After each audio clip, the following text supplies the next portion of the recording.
दो बहुएं और चालाक बुआ सास। सिया और रिया दोनों ही देवरानी और जेठानी हैं। सिया नौकरी करती है और रिया घर को संभालती है। दोनों का परिवार बहुत बड़ा है। सास ससुर और उन दोनों के बच्चे कुल मिलाकर घर में 11 लोग हैं।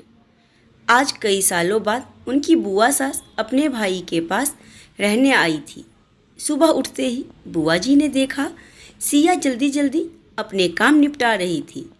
रिया ने सबका नाश्ता बना दिया, जिस नाश्ते को सिया ने सबको परोस दिया।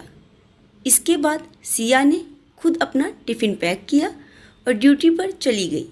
रिया ने फिर दोपहर का खाना बनाया और थोड़ी देर अपनी सास और बुआ सास के पास आकर बैठ गई बातें करने। बुआ जी से रहा नहीं गया और रिया से बोली कि छोटी बहू, तेरी जेठानी सिया तुझ पर बड़ा हुक्म चलाती है। आज सुबह से देख रही हूँ किचन रूम में तू ही लगी हुई है और वो महारानी दिखावा करने के लिए सबको नाश्ता परोस रही थी, जैसे सब उसी ने बनाया हो। ये सुनते ही रिया ने अपनी बुआ सास की तरफ देखा और बड़े प्यार से कहा, नहीं बुआ जी, ऐसी कोई बात नहीं है। बुआ जी, सिया दीदी तो बहुत अच्छी हैं।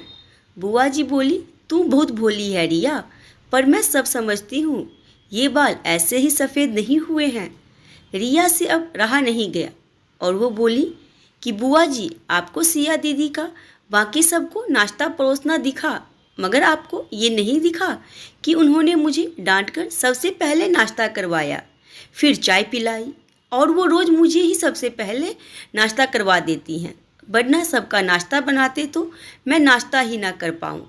आपको नहीं पता दीदी मेरा कितना ख्याल रखती हैं।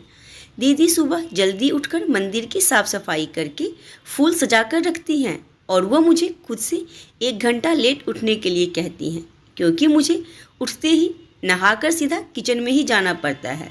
शाम को ऑफिस से आते समय दीदी बाज़ार से सब्जियां, फल, दूध वगैरह भी लेकर आती हैं, क्योंकि हमारे पति रात को लेट आते हैं। और सिया दीदी ने सासू माँ को बाजार जाने के लिए मना किया है, क्योंकि माँ जी अब 65 साल से ऊपर की हो चुकी हैं। कहीं बाजार जाते समय उन्हें तकलीफ़ ना हो।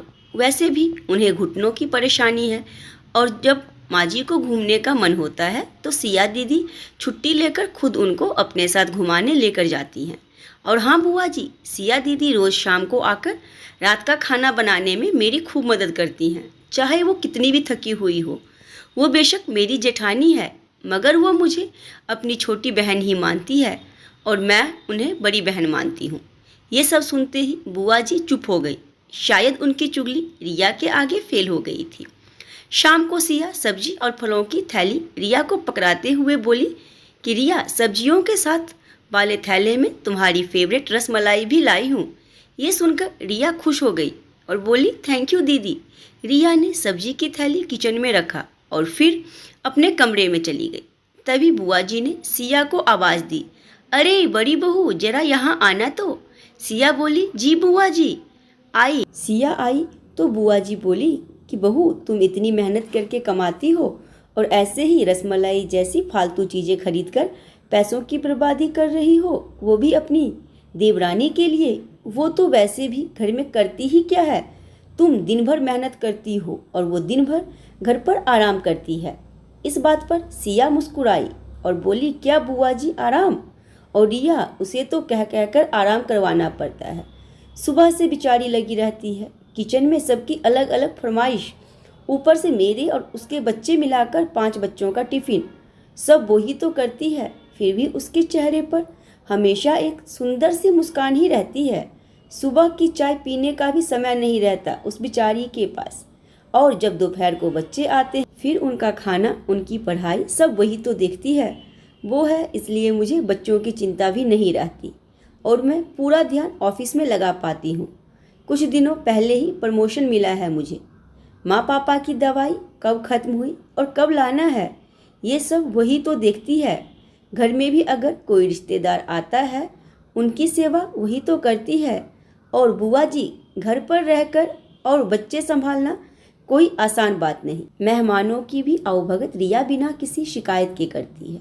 उसे तो बस मीठा खाने का शौक है। तो क्या मैं अपनी छोटी बहन की इतनी सी इच्छा भी पूरी नहीं कर सकती?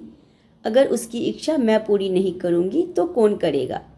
अब तो बुआ जी की पूरी तरह से बोलती बंद हो चुकी थी। फिर सिया भी अपने कमरे में चली गई। ये सारी बातें सिया की सास पीछे खड़ी होकर सुन रही थी। वो बुआ जी के पास आकर बोली, दीदी ये दोनों देवरानी जेठानी जरूर है, मगर इनका प्रेम तो सगी बहनों से भी ज़्यादा बढ़कर है। ये दोनों ही एक दूसरे का अधूरापन पूरा करती हैं और मेरे घर की मजबूत नींव हैं ये दोनों। पहले मैं भी एक बुरी सास थी और हमेशा ही मैं इनको लड़ाने के लिए षड्यंत्र रचती थी, लेकिन इनके प्रेम के आगे मैं भी पिघल गई। और वैसे भी इनको लड़वाकर नुकसान तो हमारे ही घर का है ना, इसलिए मैं भी इनके ही प्रेम में मिल चुकी हूँ।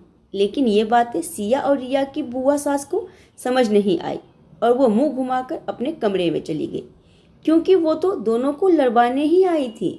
लेकिन सिया और रिया जैसी बहुओं के बीच दरार पैदा करना मुश्किल ही नहीं, नामुमकिन था। दोस्तों, अगर सिया और रिया जैसी बहू बेटियां हर घर में हो तो उनके प्यारे घर को बड़ी से बड़ी ताकत भी नर्क नहीं बना सकती। वाकई में ऐसी बहुएं हर घर में हो तो हर घर स्वर्ग बन सकता है।